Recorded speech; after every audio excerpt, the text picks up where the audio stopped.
యొక్క కథ మాత్రం ఏమైందో చిన్నగా మొదలు పెడదాము. ముందుగా మహాపత్రిక మొదలు పెట్టింది పాకిస్తానే, మేము స్పందిస్తున్నాము అంతే.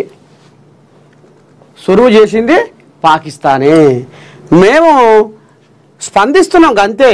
మేము ఇంకేం చేస్తాం. ఇంకా పాక్ ఉగ్రబుద్ధిపై విక్రమ్ మిశ్రీ ఫైర్. ఇంకోటి, పాకిస్తాన్ను మట్టిలో కలిపేస్తాం, మేము తలుచుకుంటే ప్రపంచ పటంలో ఉండరు. ఆపరేషన్ సింధూర్తోనే ఉగ్రవాదులకు సమాధానం. సంఘీభావ ర్యాలీలో సీఎం రేవంత్ హాట్ కామెంట్స్. ఏం చెప్పిండు? దేశ సార్వభౌమత్వాన్ని ఎవరైనా దెబ్బతీయాలని చూస్తే వారికి నూకలు చెల్లినట్లేనని ముఖ్యమంత్రి రేవంత్ రెడ్డి హెచ్చరించారు. దేశ రక్షణ విషయంలో రాజకీయాలకు అతీతంగా ఒక్కటవ్వాల్సిన అవసరం ఉందన్నారు. తామంతా శాంతిని ప్రోత్సహించే వాళ్ళమేనని, కానీ దాన్ని చేతగానితనంగా తీసుకొని దేశ ప్రజలను ఇబ్బంది పెడితే ఊరుకునేది లేదన్నారు. ఉగ్రవాదాన్ని తరిమి కొట్టేందుకు కేంద్రం చేస్తున్న చర్యలకు అంతా సహకరించాల్సిందేనని పేర్కొన్నారు. దేశమంతా ఏకమవ్వాలని పిలుపునిచ్చారు. గురువారం ఆయన ఉగ్రవాదానికి వ్యతిరేకంగా నెక్లెస్ రోడ్లో సంఘీభావ ర్యాలీ నిర్వహించారు. ఈ సందర్భంగా సీఎం మాట్లాడుతూ దేశ రక్షణలో అందరం ఒక్కటేనని చాటుతూ తెలంగాణ గడ్డ నుంచి భారత జవాన్లకు స్ఫూర్తినిచ్చేందుకే ఈ సంఘీభావ ర్యాలీ అని వివరించారు. మొత్తానికి యుద్ధం, హైటెన్షన్, రాకాసి పాకిస్తాన్ బరిదెగింపు, భారత్ పాక్ సరిహద్దుల్లో ఓహరా హోరీ, జమ్మూ లక్ష్యంగా పాకిస్తాన్ డ్రోన్ దాడులు, పాక్ డ్రోన్లను పేల్చేసిన భారత క్షిపణి రక్షణ వ్యవస్థ, మిస్సైళ్లు ఆత్మాహుతి డ్రోన్లతో దాడికి ప్రయత్నం, 8 పాకిస్తాన్ మిస్సైళ్లను S-400 సిస్టమ్స్తో ధ్వంసం చేసిన సైన్యం, లాహోర్, రావల్పిండి సహా పాక్ ఆర్మీ హెడ్ క్వార్టర్స్పై భారత్ డ్రోన్ల దాడి, జమ్మూ, రాజస్థాన్, కచ్, భుజ్, మొహాలీ, చండీగఢ్లో బ్లాక్అవుట్, విమానాశ్రయాల్లో భద్రతా కట్టుదిట్టం, ఢిల్లీ, పంజాబ్ మధ్య జరగాల్సిన మ్యాచ్ అర్ధాంతరంగా రద్దు, ఉద్రిక్త పరిస్థితుల నేపథ్యంలో ప్రధానితో అజిత్ దోవల్ భేటీ, దాడులు చేస్తూ యుద్ధం కోరుకోవడం లేదని పాక్ ఆర్మీ ప్రకటన. మొత్తానికి యుద్ధం యుద్ధం యుద్ధం యుద్ధం. ఈ పనికిమాలిన వాళ్ళకు, ఈ సిగ్గు తప్పిన వాళ్ళకు ఇక మరి ఎట్లా ఎదుర్కొందాం? మనకు బలమే లేకపోయే. ఎట్లా కొట్లాడదాం? మనకు బలగమే లేకపోయే. మళ్ళా ఇక అంటారు చూడు, ఇక సామెతనే కదా.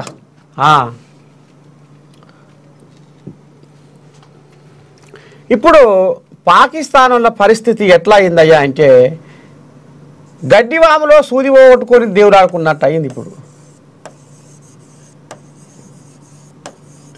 పాకిస్తాన్ వాళ్ళ పరిస్థితి గడ్డివాములో సూది పోగొట్టుకొని దేవుడు ఆడుకున్నట్టే అయ్యింది. పాపం ఆ జనాలు, సామాన్య జనాలు ఆగమైపోతున్నారు. ఈ బద్మాషిగాళ్ళు, ఈ మందబుద్ధిగాళ్ళు అసలు ఇక మరి వాళ్ళకు పుర్రెలల్లా మరి ఇక పెండ ఉందా, మట్టి ఉందా, మరి ఏముందో అర్థమైతే లేదు. మరి వాళ్ళ పురుగు ఎడ తిరుగుతుందో. ఇక మరి ఎర్రజీవ ఏరుతో కొట్లాడినట్టు అది ఏడు అడిగేసినా మనం భూస్థాపితం అయిపోతాం రా నాయన అనేది, మనకు ఇరిగేది కాళ్ళు దెక్కలు కాదు, మనం మొత్తం పాతాళలోకం అయిపోతాం అనేది గ్రహించుకుంటలేరు పాకిస్తాన్ వాళ్ళు. అంటే ఆ బాంబు ఉంది, ఈ బాంబు ఉంది, ఆ ఆచారం ఉంది, ఈ ఆచారం ఉంది, ఐసా కైసా అది అని ఇంకా వాళ్ళ ఉడత ఊపులు మాత్రం ఆపుతలేరు. ఇప్పుడు పాకిస్తాన్లో ఉన్న జనాలు బువ్వకు లేక బుగ్గికి లేక అన్నవో రామచంద్ర అని అఘోరిస్తున్నారు. షిప్ప పట్టుకొని అమ్మా అమ్మా అమ్మా అని రోడ్ల మీద బిచ్చగాళ్ళ కంటే ఎక్కువైపోయింది వాళ్ళ పరిస్థితి. కానీ ఈ బద్మాషిగాళ్ళు ఎవరైతే పాలకులు ఉన్నారో, ఈ టెర్రరిస్టులని పోషించుకుంటా, వాళ్ళకు తిండి పెట్టుకుంటా, వాళ్ళని బలిపించుకుంటా, వాళ్ళకు కొవ్వు పట్టించి ఈ రకంగా చేసి ఆ ఊకసప్పుడుగా అంట ఆ టెర్రరిస్టులు పట్టిస్తే ఈ పంచాదే ఉండపు. సరే ఏదో ఒకటి అయిందయ్యా, ఇక మీకు మాకు పంచాది ఎందుకు? ఈ బద్మాషిగాళ్ళు గిట్ల తయారయ్యారు, మరి గిది గిట్లా అని ఆ బద్మాషిగాళ్ళ పట్టిస్తే ఈ పంచాదే ఉండకపోవు. మాకు పట్టలేదు, మాకు బుడ్డకు పట్టలేదు అని ఎత్తేసి పిట్టకాడ పెట్టి ఉసిగొల్పి దాడి చేయించి 26 మందిని పొట్టన పెట్టుకొని ఆఖరికి వస్తారకల్లా మాకు సంబంధమే లేదు టెర్రరిస్టులా అన్నారు. ఇప్పుడు ఆ టెర్రరిస్టుల స్థావరాలను కొల్లగొట్టి పడగొట్టి నేలమట్టం చేసి అన్న కొంత 100 మందిని చంపినాక 100-200 మందిని చంపినాక అధికారికంగా వీళ్ళే మళ్ళా అంత్యక్రియలలో పాల్గొన్నారంటే ఇక ఎంత వాళ్ళకు పుర్రెలలో ఏ రకంగా ఎటువంటి బుద్ధులు ఉన్నాయో చూడండి. ఇక జనాలు మాత్రం పాపం అక్కడ గడ్డి వాములో సూది పోగొట్టుకొని దేవుడు ఆడుకున్నట్టే బువ్వా బువ్వా బువ్వా బువ్వా బువ్వా అని అంగారు ఆరుస్తున్నారు. ఇక ఈ మోజవార్లు ఫస్ట్ 1947లో దేశ విభజనలో పాకిస్తాన్ వాళ్ళు అప్పుడే ఈ కాశ్మీర్ మీద కన్ను పెట్టి దాన్ని కలుపుకుందామని ఆలోచన చేస్తే లేదు లేదు లేదు లేదు లేదు మేము భారతదేశంలో ఉంటాము, మేము హిందూ దేశంలో ఉంటాము, సర్వమతాల నిలయం భారతదేశం, ఇళ్ళనే ఉంటాము, మేము కలవమని అప్పుడు వాళ్ళు శరణు కొడితే అప్పుడు దీని మీద మన ఆర్మీ సైన్యం రంగంలో దిగి అప్పుడు వీళ్ళతో యుద్ధం చేసింది. 1 నెల 2 రోజుల ఏడాది పాటు యుద్ధం చేసింది. ఇక ఈ రకంగా అప్పుడు చిత్తుగా ఓడిపోయిర్రు, మూసుకొని పండుకోరు. ఇక ఐక్యరాజ్య సమితి కూడా జర కల్పించుకొని జర మీరు సర్దుకోరి జర నా మాట ఎనురని ఒక బేర గీస్తే ఒక గీత గీస్తే ఇక అప్పటికే పీఓకే అని ఇప్పుడు కథ నడుస్తుంది కదా, పాకిస్తాన్ కాశ్మీర్ ఆక్రమిత ప్రాంతం అనేది కొంత వాళ్ళు ఇది చేసుకుర్రు. ఇక ఆడికి ఐక్యరాజ్య సమితి జోక్యం చేసుకుంది, ఒక కొలిక్కి వచ్చింది. ఇక ఇది అయిపోయింది. మళ్ళా ఈ బద్మాషి వాళ్ళు 1965లో మళ్ళీ పంచాయత్ తెరలేపారు. మళ్ళా ఈ పాకిస్తాన్ ఎవరైతే ఉన్నారో ఆర్మీ సైన్యము మళ్ళీ జ్వరపడది మన భారతదేశంలో కాశ్మీర్లో. ఇక మళ్ళీ అప్పుడు ఇక ఎంతవరకైనా పురస్తాయని మళ్ళా మన ఆర్మీ, మన భారత ఆర్మీ మన బ్రహ్మాండంగా పంజాయి ఇసిరింది, వీళ్ళని మళ్ళీ పక్కేసి పండబెట్టింది. ఇక అప్పుడు ఇంతో అంతో రష్యా వచ్చి సంలాయించింది. అప్పుడు కూడా పంచాయత్ జల్లారిపింది. ఇక అప్పుడు కూడా ఓడిపోయారు. 1947లో ఓడిపోయారు, 65లో ఓడిపోయారు. మళ్ళీ ఆఖరికి వస్తారు కల్లా 1971లో వీళ్ళ పాకిస్తాన్ ఏర్వాడిలో ఉన్న ఏదైతే బంగ్లాదేశ్ ఉందో వాళ్ళని 30 తిప్పలు పెట్టి మొత్తం శరశర చేస్తే వాళ్ళు మీ పాలన వద్దు, మీతో మాకు సోపతొద్దు, దోస్తానం వద్దు అన్నట్టుగా వాళ్ళు మళ్ళీ ఈ భారత్కు మొర అయితే అలా వీళ్ళు మన భారత సైన్యం మన భారత ఆర్మీ రంగంలో దిగినాక అప్పుడు వాళ్ళది పంట పండి మళ్ళా ఇది ఒక 13 రోజుల యుద్ధంలోనే ఇక మా నుంచి కాదని చేతులు వచ్చేసి దండం పెట్టి మళ్ళీ చదువుకుర్రు. అది అట్లా అయిపోయింది. మళ్ళా 1999లో కార్గిల్ యుద్ధంలో వీళ్ళు ఏకంగా వచ్చి మొత్తం గుట్టలు మొత్తం ఆక్రమించుకొని దుమ్మారం చేస్తే మళ్ళా మనోళ్ళు తెగబడి కిందంగా కొట్టుకుంటా పాయ్ కార్గిల్ కోట దాకా పోయి ఆడ మన జాతీయ జెండా నాటి మూత మోగిస్తే అప్పుడు దునియా మొత్తం కళ్ళ బెగిచ్చి చూసింది. అప్పుడు కూడా ఈ పాకిస్తాన్ వాళ్ళు ఓడిపోయి ఇది అయిపోయారు. మరి ఈ బజవాజుగాళ్ళకు ఎందుకు ఈ బజవాజుగాళ్ళకు గిన్ని 4 మాటలు ఓడిపోయిరి. మళ్ళీ ఇప్పుడు ఉచితార్థంగా 26 మందిని పొట్టన పెట్టుకుని మనం ఆ దేశం మీద ఆ జనాలను పాడు చేయాలి, ఇంకేదో చేయాలని కాదు కదా. మనం చేసే యుద్ధం ధర్మయుద్ధం. ఎక్కడైతే ఉగ్రవాదులు ఉన్నారో ఆ ఉగ్రవాదులను పొదం పెట్టాలి. వీళ్ళు ఏ రకంగా వచ్చి మళ్ళీ ఇది చేస్తారు, వీళ్ళని ఇట్నే ఇష్టపెడతామంటే అలసుగా అన్నారు కాబట్టి అనేది ఇక మళ్ళీ ఇప్పుడు మొత్తానికి మూత మోగిస్తుంటే ఇక వాళ్ళు ఈడంగా ఆడంగా అడ్డికి పావుషేరుకు ఆ చైనా వంతాడా అడ్డికి పావుషేరుకు ఆ యుద్ధ విమానాలు కొనుక్కొచ్చుకొని ఇది చేసుకుంటే ఇక ఎక్కడివి ఏంది ఏం కథ, మరి వీళ్ళకు లోపడంగా సపోర్ట్ ఎవరిస్తున్నారు ఏంది ఏం కథ అనేది చూస్తే అవి పసిగట్టి చూస్తే అవి చైనా వాడు పంపించిండు వీళ్ళకు. ఇక గిసవని కథ నడుస్తుంది. ఇక వీళ్ళు మళ్ళీ అక్కడికి వెళ్ళి మన భారతదేశం మీద ఎక్కడైతే వాళ్ళ గురి ఉందో అక్కడ కన్వర్ట్ చేస్తే ఇక మరి మనకు టెక్నాలజీ చిన్నగా సంపాదించింది ఆ మోదీ సార్ బ్రహ్మాండంగా. మరి మన రాడార్లతోని ఎక్కడెక్కడ ఏమవుతుంది ఏంది ఏం కథనంగా ఏదో వస్తే దాన్ని అడ్డుకుంటుంది. మళ్ళా ఏడయ్యాలో ఆడ పూసగుచ్చినట్టుగా పోతుంది, దానికి అర్థం పట్టిస్తుంది.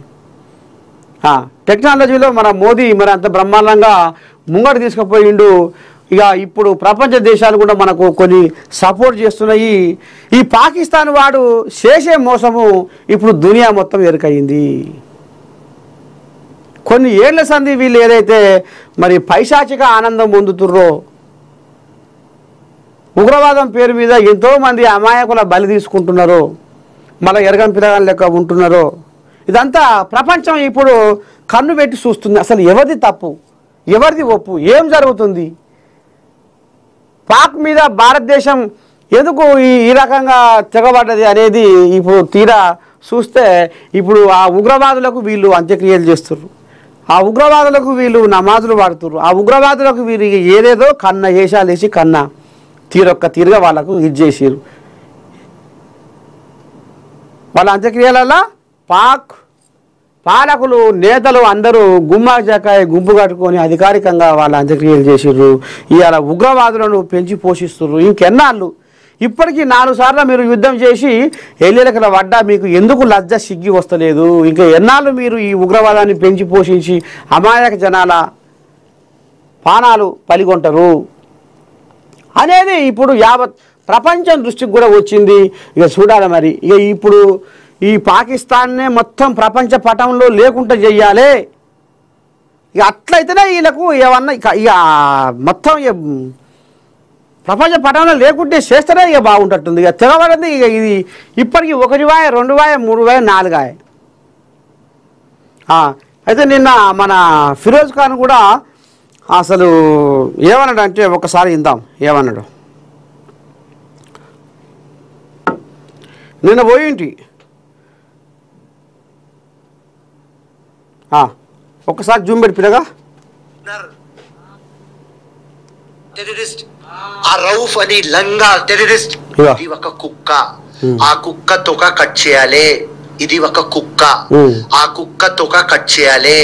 ఉట్టి లంగ మాటలు మా దగ్గర అటెం బాంబ్ న్యూక్లియర్ బాంబ్ ఉన్నది, ఉట్టి లంగ మాటలు మా దగ్గర అటెం బాంబ్ న్యూక్లియర్ బాంబ్ ఉన్నది, మనకు గెల్కితర్ ఫినిష్ చేసేద్దాం, మనకు గెల్కితర్ ఫినిష్ చేసేద్దాం.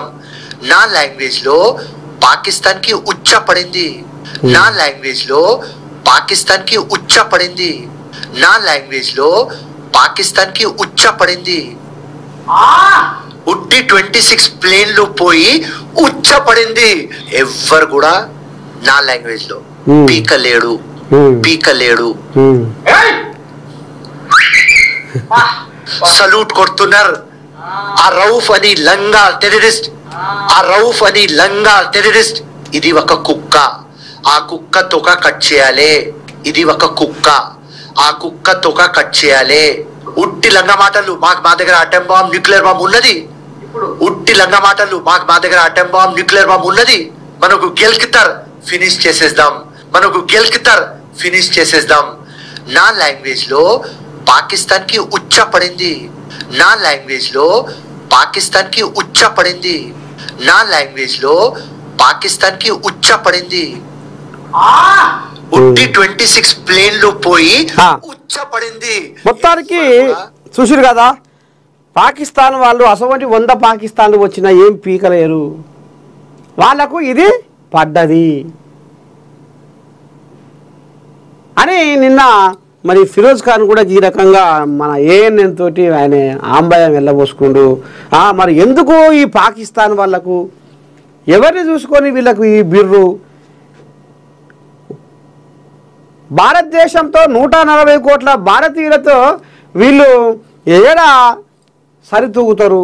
వీళ్ళ బలం వీళ్ళ బలం ఎంత? అయ్యా మోదీ సారు, మా ఏఎన్ఎన్ నుంచి నీకు పబ్బతి పట్టి మొరాయితున్నాం. ఒక్క మాట మాత్రము, ఈ పాకిస్తాన్కి ఈ చైనా వాడు లోపటంగా అంటగాగుతుండు. లోపటంగా రాసుకొని పూసుకొని తిరుగుకుంటా చైనా వాడు వానికి సపోర్ట్ చేస్తున్నాడు, వానితోని లోపటంగా రాయబారం కూడా అందిస్తుడు. కాబట్టి ఈ చైనా వాని వస్తువులు ఏదైతే ఉన్నాయో మన భారతదేశానికి రాకుండా చేయాలి, వాని తోక కత్తిరియాలి. చైనా వాని శోభదే మనకొద్దు, చైనా వాని సొమ్ము వాని వస్తువు మన ఇండియా పొరి మీదకి రావద్దు. ఇక ఇది కథ.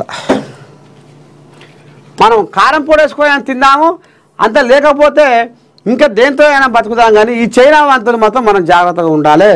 ఇక ఈ రకంగా పాకిస్తాన్ వాళ్ళు ఇప్పటికీ 4 మాటల యుద్ధానికి వచ్చినా కానీ పాతాళం దొక్కినా మళ్ళా ఏంటంటే ఎప్పటాటే అన్నట్టుగా, ఇప్పుడు ఫిరోజ్ ఖాన్ అన్నట్టుగా వీళ్ళకు కుక్కతో ఒక గుండ్రా సక్కరాదు అన్నట్టు ఇక దాని గుండ్రాయి కాదు మొత్తం కత్తిరియాలి అనేది ఇక నిన్న అనుకొచ్చిండు.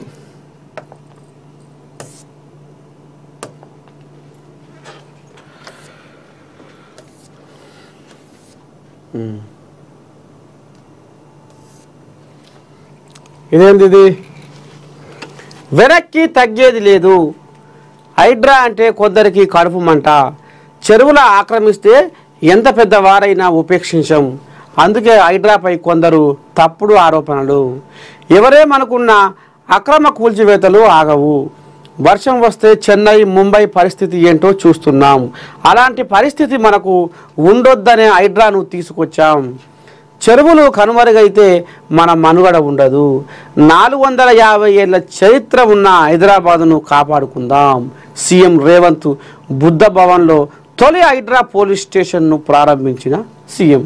మొత్తానికి ఇక మరి ఎక్కడెక్కడైతే కబ్జాలు, ఎక్కడెక్కడైతే ఆక్రమణలు, ఎక్కడెక్కడైతే అక్రమంగా కట్టడాలు జరిగినాయో ఇక మరి వాటిని 450 ఏళ్ల చరిత్ర గల హైదరాబాదును ఇక కొంతమంది అక్రమదారుల కబంధ హస్తాలలో మరి బందీ అయి ఉన్నది.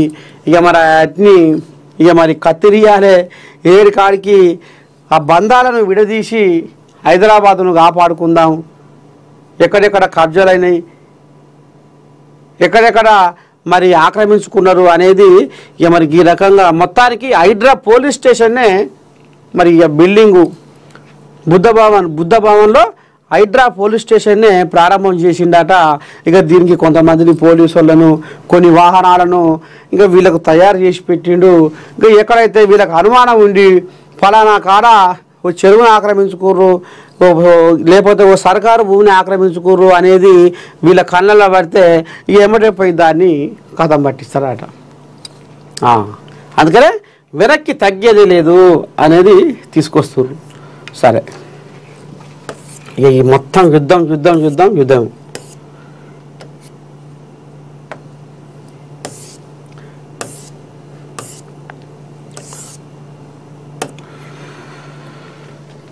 పేలుతున్న డ్రోన్లు, కూలుతున్న క్షిపణులు, పాక్ దుస్సాహసం తిప్పికొట్టిన భారతం. ఇప్పుడు చెప్పుకున్న ముచ్చట ఇది.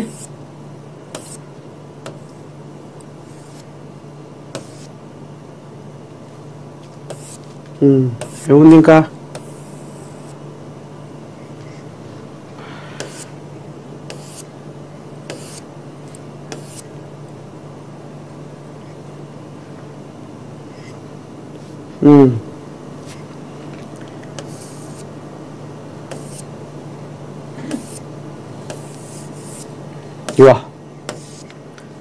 మా జవాన్లు తలుచుకుంటే పాక్ ఉండదు. భారత్ వైపు కన్నెత్తి చూస్తే నూకలు చెల్లినట్లే. ఆపరేషన్ సింధూర్ వెనుక 140 కోట్ల మంది భారతీయులు ఉన్నారు. ఉగ్రవాదానికి వ్యతిరేకంగా చేపట్టిన సంఘీభావ ర్యాలీలో సీఎం రేవంత్ రెడ్డి. మా దేశ సరిహద్దుల్లోకి చొచ్చుకు వచ్చిన ఉగ్రవాదులను ప్రోత్సహించిన పాకిస్తాన్ పాలకులారా గుర్తుపెట్టుకోండి. మా వీర జవాన్లు తలుచుకుంటే ప్రపంచపటంలో పాకిస్తాన్ దేశం ఉండదు. దొడ్డిదారిన దేశంలో ప్రవేశించి మా తల్లులు, ఆడబిడ్డల నుదుట సింధూరాన్ని తుడిచేశారు. భారతీయులపై దాడులు చేస్తామంటూ ఉగ్రవాదులు విర్రవేగారు. వారికి మద్దతు ఇచ్చిన మీకు ముష్కరులకు ఆపరేషన్ సింధూర్ ద్వారా బుద్ధి చెప్పాం. ఈ మహత్ కార్యక్రమం వెనుక 140 కోట్ల భారతీయులు ఉన్నారు. ఉగ్రవాదుల పీచమనిచే వరకు ఆపరేషన్ సింధూర్ కొనసాగుతుంది అని ముఖ్యమంత్రి రేవంత్ రెడ్డి అన్నారు. ఉగ్రవాదానికి వ్యతిరేకంగా రాష్ట్ర ప్రభుత్వం గురువారం చేపట్టిన సంఘీభావ ర్యాలీలో త్రివర్ణ పతాకం చేతబూని ఆయన పాల్గొన్నారు. ముందుగా పోలీసులు, వేల మంది ప్రజలు, మాజీ సైనికులు, ఎన్సీసీ కేడెట్లు తదితరులు డాక్టర్ బిఆర్ అంబేద్కర్ సచివాలయానికి చేరుకున్నారు.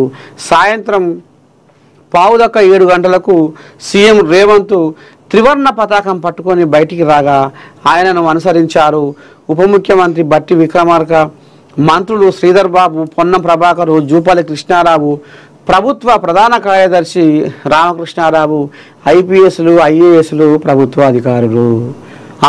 ఇక మొత్తానికి నిన్న ఈ రకంగా మూత మోగించి ఇక మరి సంఘీభావ ర్యాలీ చేసిర్రు. ఇంట్లో ఇక మరి చూడురి కథ ఎట్లా ఉందో.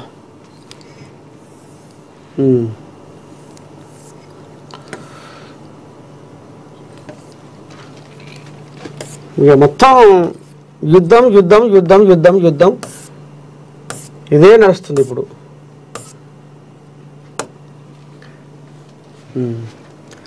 ఆపరేషన్ సింధూరు, నమస్తే తెలంగాణ. ఆపరేషన్ సింధూరు అయిపోలేదు, పాక్ దాడులకు గట్టిగా జవాబిస్తాం. భారత దాడుల్లో 100 మంది ఉగ్రవాదులు హతం. రాజ్నాథ్ ప్రభుత్వానికి అన్ని పార్టీల మద్దతు. దాడికొస్తే ఖబర్దార్ జైశంకర్. మొత్తానికి భారతదేశంలో సర్వ మతాలు, సర్వ కులాలు, సబ్బండ వర్గాలు, ఎన్నో మతాల వారు అందరం కలిసి ఎవరి సంస్కృతి, ఎవరి సాంప్రదాయాలు వాళ్ళకున్నా దేశం విషయం వచ్చేసరికి అందరం ఒకటి. మనమంతా భారతీయులము, మనమందరము శత్రు దేశాన్ని ఐక్యమత్యంగా ఎదుర్కొందాము అన్న ఆలోచనతోటే ఇటు పార్టీలు కూడా, రాజకీయ పార్టీలు కూడా ఏకతాటిపైకి వచ్చి ఇవాళ కేంద్ర ప్రభుత్వానికి సపోర్ట్ చేస్తున్నాయి.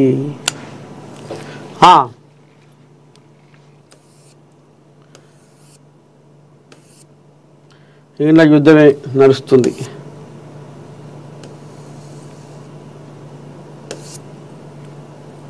ఇలా మొత్తం యుద్ధం యుద్ధం యుద్ధం యుద్ధం యుద్ధమే, ఎలా చూసినా యుద్ధమే. అయితే ఇప్పుడు మొత్తం ఇదే పని ఉంది. ఇప్పుడు మనకు ఈ యుద్ధం మీద అప్డేట్స్ ఏమొస్తున్నది, ఇప్పుడు ఏమొస్తున్నాయి ఒక్కసారి మనము చూద్దాం.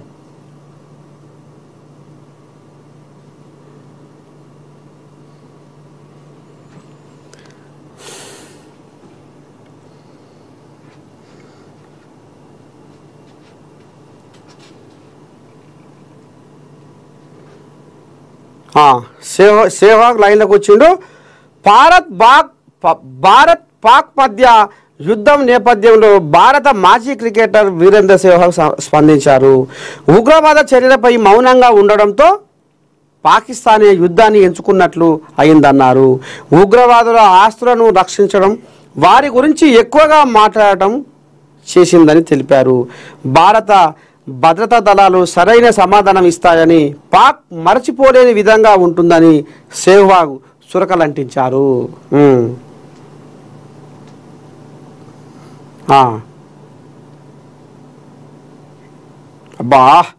సరిహద్దుల్లో ఆగని పాక్ దాడులు, మహిళా మృతి. జమ్మూ కాశ్మీర్లో భారత పౌరులే లక్ష్యంగా పాక్ దాడులకు పాల్పడుతూనే ఉంది. ఈ ఉదయం షెల్స్ దాడిలో నార్త్ కాశ్మీర్లో ఉరి ప్రాంతంలో ఓ మహిళ మృతి చెందగా మరొకరికి గాయాలయ్యాయి. రజర్వానీ నుంచి బారాముల్లా వెళ్తున్న వీరి వాహనంపై షెల్ పడి ఘటన జరిగింది. మరోవైపు తెల్లవారుజామున 4:15 డ్రోన్లు, నాసిరకం రాకెట్లతో దాడులకు పాల్పడింది. భారత వైమానిక దళం ఆ దాడులన్నింటినీ సమర్థంగా తిప్పికొట్టింది. చూసిరా, ఏమంటారు చూడు, నాకేం 3 మాటలు వస్తున్నాయి. 50 పాక్ డ్రోన్లను కూల్చేశాం. మన సామి రంగా చూసిన ఆరులో భారత్ ఆర్మీ ఏమంటుంది, పాకిస్తాన్ నిన్న రాత్రి ప్రయోగించిన 50 డ్రోన్లను విజయవంతంగా నేలమట్టం చేసినట్టు ఇండియన్ ఆర్మీ వెల్లడించింది. పాకిస్తాన్ కొడుకులు ఇంకా ఎంత దిగబడ్డారో చూడురి. ఇంకా వాళ్ళకు ఇంకా అనుతలేదు. మొత్తానికి వాళ్ళని ప్రపంచ పటంలో లేకుంటే చేస్తేనే మంచిగుంటట్టుంది. నియంత్రణ రేఖ వెంబడి ఉన్న ప్రాంతాలతో పాటు ఉదంపూర్, సాంబా, జమ్మూ, అఖ్నూర్, నాగ్రోటా, పఠాన్కోట్ ప్రాంతాల్లో పాక్ దాడికి ప్రయత్నించిందని పేర్కొన్నారు. L-70 గన్స్, చిల్కా సిస్టమ్స్, ఇతర అధునాతన టెక్నాలజీతో వాటిని అడ్డుకున్నామని వివరించింది. చూసిరా, కంటి మీద కొనుకు లేకుండా మన ఇండియన్ ఆర్మీ వాళ్ళ కాళ్ళు కడిగి నెత్తిన పోసుకున్నా ఇవాళ వాళ్ళ రుణం మనం తీర్చుకోలేదు. ఇవాళ వాళ్ళు భార్య పిల్లల్ని వదిలిపెట్టి నా దేశం, నా జాతి, నా దేశం, మేమంతా ఒకటి, ఈ దేశం కోసం నేను ప్రాణమైన ఇస్తా, ఈ దేశం కోసం నేను సచ్చినా నాది చరిత్రే, ఈ దేశం కోసం నేను ఎంత కాడికైనా అన్నట్టుగా పాపం వాళ్ళు ఇవాళ కంటి మీద కునుకు లేకుండా వాళ్ళు టైంకు ఏడ తింటుర్రో, ఏడ ఉంటుర్రో, ఏడ వంతుర్రో కానీ మొత్తానికి ఇవాళ దేశానికి ఒక కాపలలాగా వాళ్ళు ఇవాళ అరిగోస పడుకుంటున్నైనా ఇవాళ ఇంత శరాల వస్తుర్రు.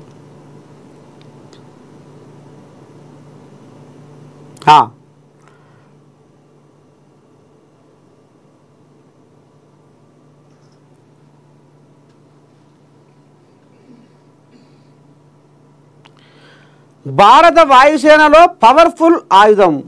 భారత సాయుధ దళాలు ఆపరేషన్ సింధూర్ను ప్రారంభించిన తర్వాత భారతదేశం S-400 ఎయిర్ డిఫెన్స్ మిసైల్స్ సిస్టమ్ను యాక్టివేట్ చేసింది.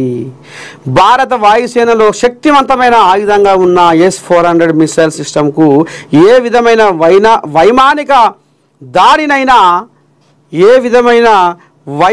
దాడినైనా అడ్డుకోగల సామర్థ్యం ఉంది.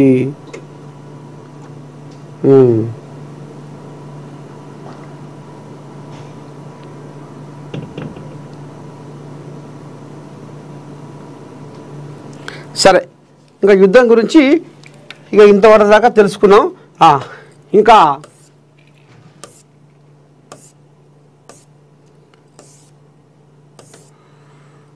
సాక్షి దాయాది దుస్సాహసం ధీటుగా బదులిచ్చిన భారత్. యుద్ధం మొదలైంది. లాహోర్ నుంచి కరాచీ దాకా ముప్పేట దాడులు. అంతకుముందు సరిహద్దుల్లో దాడులతో కవ్వించిన పాక్. సైనిక పౌర లక్ష్యాలపై హమాస్ తరహాలో పాక్ క్షిపణులు, డ్రోన్లు.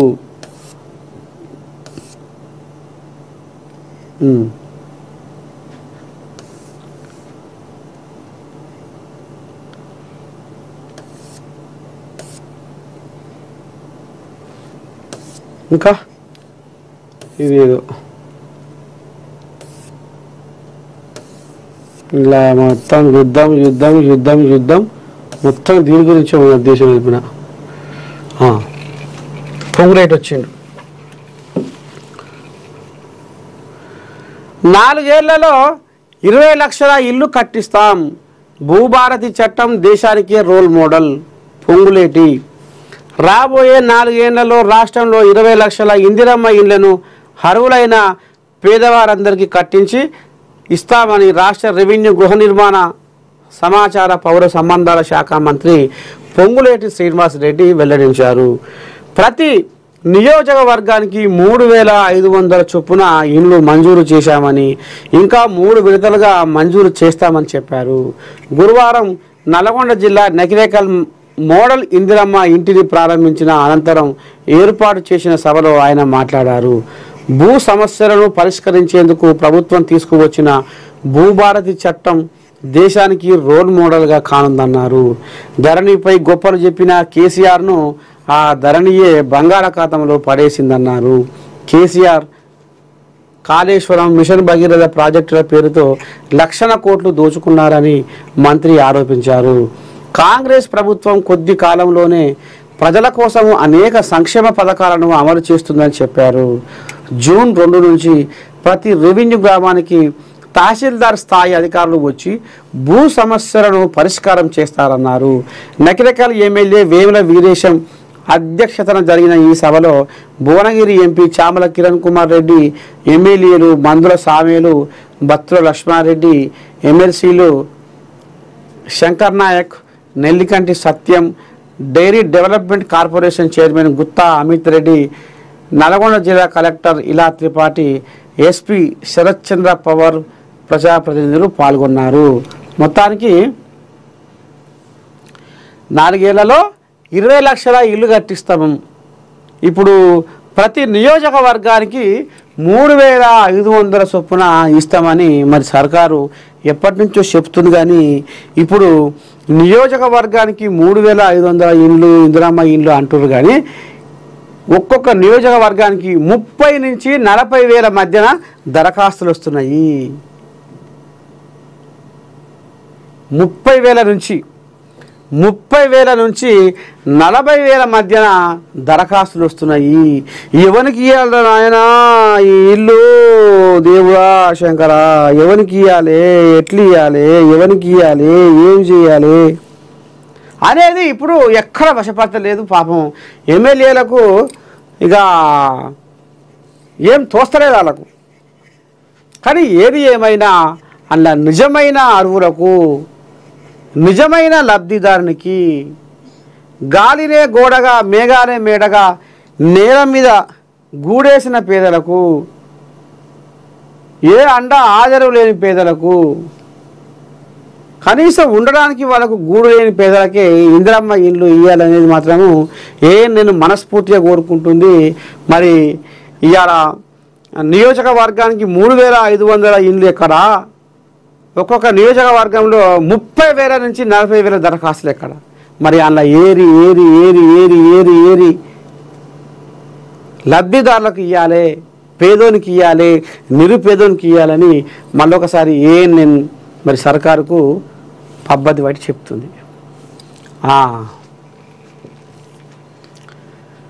సీట్ల పెంపు నిర్ణయం సర్కార్దే.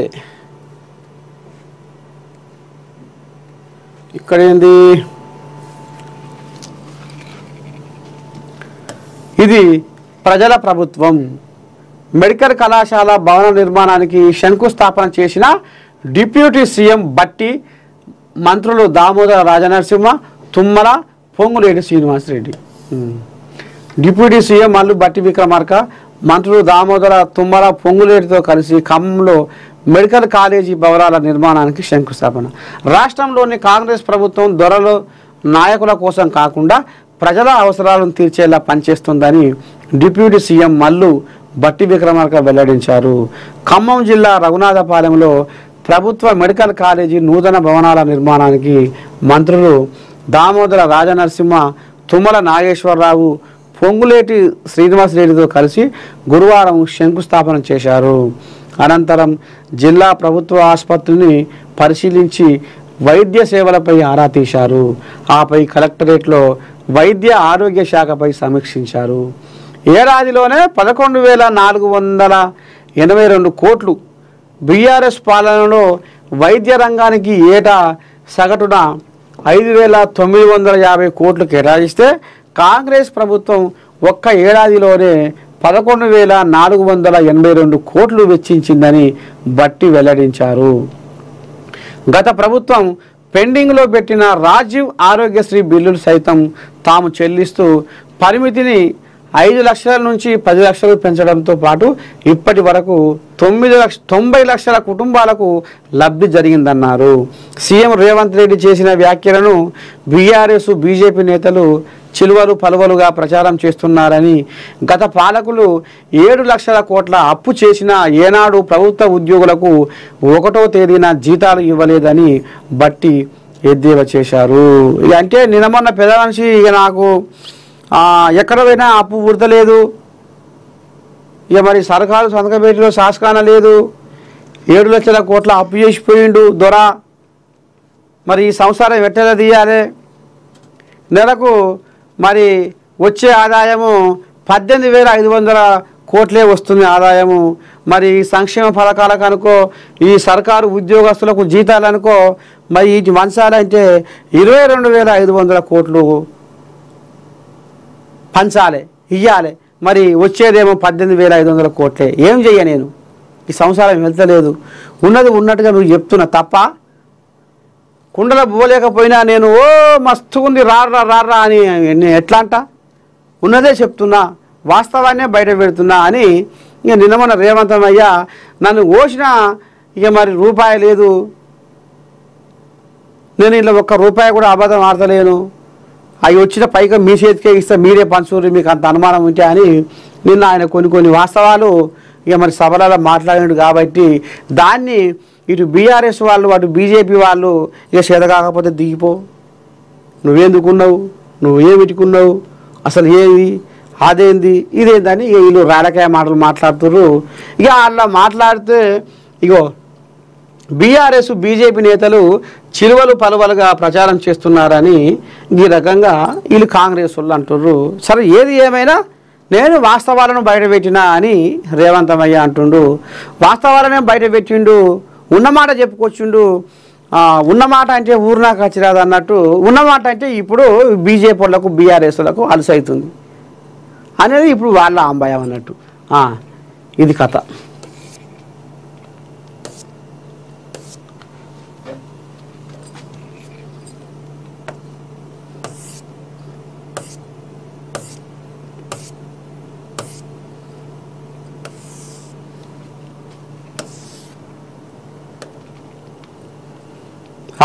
జ్యోతి పాక్కు చావు దెబ్బ,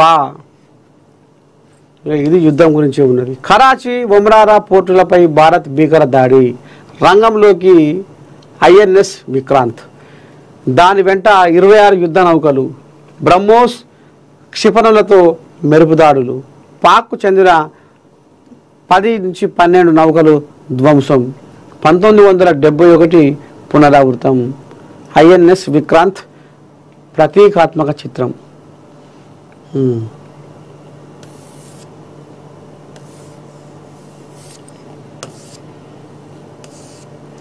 అందమైన భామలు, మిస్ వరల్డ్కు సర్వం సిద్ధం, అందంతో కీర్తి, మహిళల్లో స్ఫూర్తి.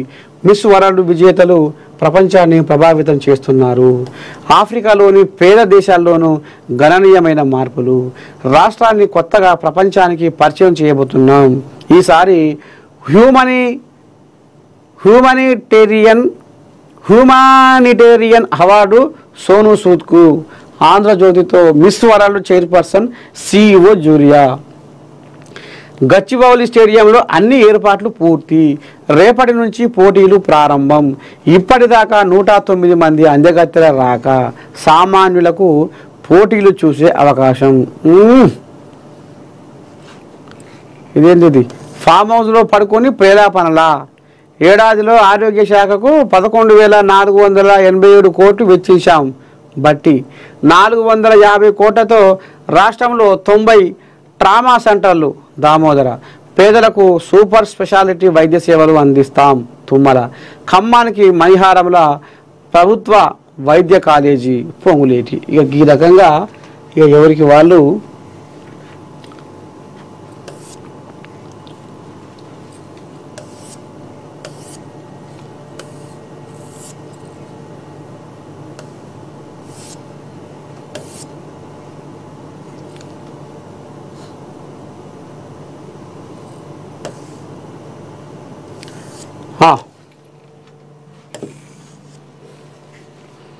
ఇంకా గిరేమో చూద్దాం. 3 ముక్కలాటకు ఇక స్వస్తి. ఏపీకి అమరావతి ఏకైక శాశ్వత రాజధాని తీర్మానానికి ఏపీ కేబినెట్ ఆమోదం. ప్రభుత్వం మారినప్పుడల్లా రాజధాని మారుస్తామనకుండా ఆ పేరుతో 3 ముక్కలాట ఆడకుండా అడ్డుకట్ట వేయాలని చంద్రబాబు సారథ్యంలోని టీడీపీ ప్రభుత్వం సంకల్పించింది. అమరావతిని ఆంధ్రప్రదేశ్కు ఏకైక శాశ్వత రాజధానిగా పేర్కొంటూ రాష్ట్ర విభజన చట్టాన్ని సవరించాల్సిందిగా కేంద్ర ప్రభుత్వానికి విజ్ఞప్తి చేసింది. ఈ మేరకు గురువారం ఏపీ కేబినెట్ తీర్మానం ఆమోదించింది. కేంద్రం ఈ దిశగా చర్యలు తీసుకుంటే అమరావతి రాష్ట్రానికి చట్టబద్ధమైన రాజధానిగా ఆవిర్భవిస్తుంది. విభజన చట్టం 2014లోని సెక్షన్ 15 సబ్ సెక్షన్ 2లో ఆంధ్రప్రదేశ్ తెలంగాణకు హైదరాబాదు 10 ఏళ్ల పాటు ఉమ్మడి రాజధానిగా ఉంటుందని, ఆ తర్వాత తెలంగాణకు హైదరాబాదు రాజధానిగా ఉంటుందని ఆంధ్రప్రదేశ్ కొత్త రాజధాని ఏర్పాటు అవుతుందని పేర్కొన్నారు. కేంద్రం ఆంధ్రప్రదేశ్ కొత్త రాజధాని అమరావతి అని పేర్కొంటూ సదరు సెక్షన్ను సవరిస్తే అమరావతి చట్టబద్ధమవుతుంది. రాజధాని మార్పు నాటకాలతో దాంతో తెరపడుతుందని ప్రభుత్వం భావిస్తుంది. ఇటీవల ముఖ్యమంత్రి చంద్రబాబు పలు సమావేశాల్లో ఈ అంశాన్ని ప్రస్తావించారు. దీనిపై ఇప్పుడు కేబినెట్లో చర్చించి తీర్మానం ఆమోదించారు. అలాగే అమరావతికి వచ్చి రాజధాని పునర్నిర్మాణ పనులను ప్రారంభించిన ప్రధాని మోదీకి పవిత్ర మండలి ధన్యవాదాలు తెలిపినట్లు సమాచార, పౌర సంబంధాలు, గృహ నిర్మాణ శాఖల మంత్రి కొలుసు పాదసారథి విలేకరులకు తెలిపారు. గత 5 ఏళ్లలో ఏపీ రాజధాని ఏది అని అడిగితే చెప్పలేని దౌర్భాగ్య పరిస్థితి ఉన్న విషయం అందరికీ తెలిసింది. రాష్ట్ర ప్రజలందరూ కూడా మీ రాజధాని ఏదని ఇక ఇతర రాష్ట్రాలు, దేశాల ప్రజలు అడిగితే చెప్పుకోలేని దౌర్భాగ్య పరిస్థితిని చూశాం. వాళ్ళు ఇష్టం వచ్చినట్లు 3 రాజధానులు రకరకాల పేర్లు పెట్టి ఏ రాజధానిని నిజం చేయలేదు. భవిష్యత్తులో ఇలాంటి పరిస్థితి తలెత్తకూడదనే ఉద్దేశంతో ఈ రాష్ట్రానికి గర్వించదగిన రాజధానిని నిర్మించాలని సీఎం చంద్రబాబు సంకల్పించారు.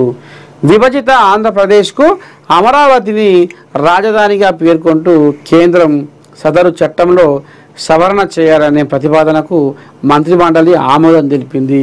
మొత్తానికి ఇది కూడా జగన్ ఓటమికి కారణమని చెప్పుకోవాలి. ఏపీకి మాయ రామహరి అయ్యో బీపీ విరిగి పాయ రామహరి, ఏపీకి మాయ రామహరి అయ్యో బీపీ విరిగి పాయ రామహరి. 3 అజయ్ ఈ 3 రాజధానులు అని ఇటు అటు ఇటు అటు అటు ఇటు ఇటు అటు తిప్పి దాన్ని ఏం చేయలేదు, ఎక్కడ చేయలేదు. ఆఖరికి వస్తారు కల్లా 3 రాజధానులు అని దాన్ని మూలకు పెట్టి పండబెట్టి దాన్ని ఒక కొలిక్కి తీసుకురాలి. ఏ చక్కగా చేయలే. జనాలు విసిగి వేసారిపోయిర్రు. అసలు ఏమంటారు చూడు, ఇక పిల్లగాడు ఒక పొలగాడు బయటికి పోతే మీ అయ్యవర్రా మీ అమ్మేవర్రా అంటే చెప్పలేని పరిస్థితి ఉన్నట్టుగా ఇప్పుడు ఆంధ్రప్రదేశ్ జనాలకు కూడా ఇంతకు మీ రాజధాని ఏంది అంటే ఏం చెప్పాలనో వాళ్ళకు అసలు పిసికిలో పడిపోయారు జనాలు. ఏంది ఇంత బతికి మా ఆంధ్రప్రదేశ్కు రాజధాని లేదు, ఏమన్నంటే 3 రాజధానులు అని పేరు. ఏదో ఒక ఇక వాంటర్ చూడు, ఇక మరి ఇక మూడు సామెత ఉంది. ఆయనకు 7 వెళ్ళాలి అన్నట్టు ఇక ఇప్పుడు ఈ ఏపీకి 3 రాజధానులు అన్న మాటే కానీ ఏది నిక్రం లేకపోయాయి. ఆయన కాడికి వచ్చింది. జనాలు దీని మీద బాగా విరక్తి చెందిర్రు, ఇసుకుపడ్డరు. జగన్ ఏంది ఇట్లా చేస్తుండు అనేది బాగా, ఇది కూడా జగన్ ఓటమికి రాజధాని విషయం మాత్రం బలమైన కారణం అని చెప్పుకోవాలి. ఇది మొత్తానికి ఇవాళ మన మార్నింగ్ న్యూస్ విత్ నర్సయ్య తాత. మరి ఇలా ఎటు చూసినా ఏ పేపర్ మళ్ళేసినా యుద్ధం యుద్ధం యుద్ధం యుద్ధం యుద్ధం. మరి ఇప్పటికీ 4 సార్లు యుద్ధం పాకిస్తాన్ తోటి చేయవలసి వచ్చింది. మళ్ళీ ఇప్పుడు కూడా మళ్ళీ యుద్ధం జరుగుతుంది. మరి యుద్ధంలో ఇంకా రేపు ఇంకా ఏం జరగబోతుంది, ఇంకా ఏంది ఏం కథ అనేది ఇక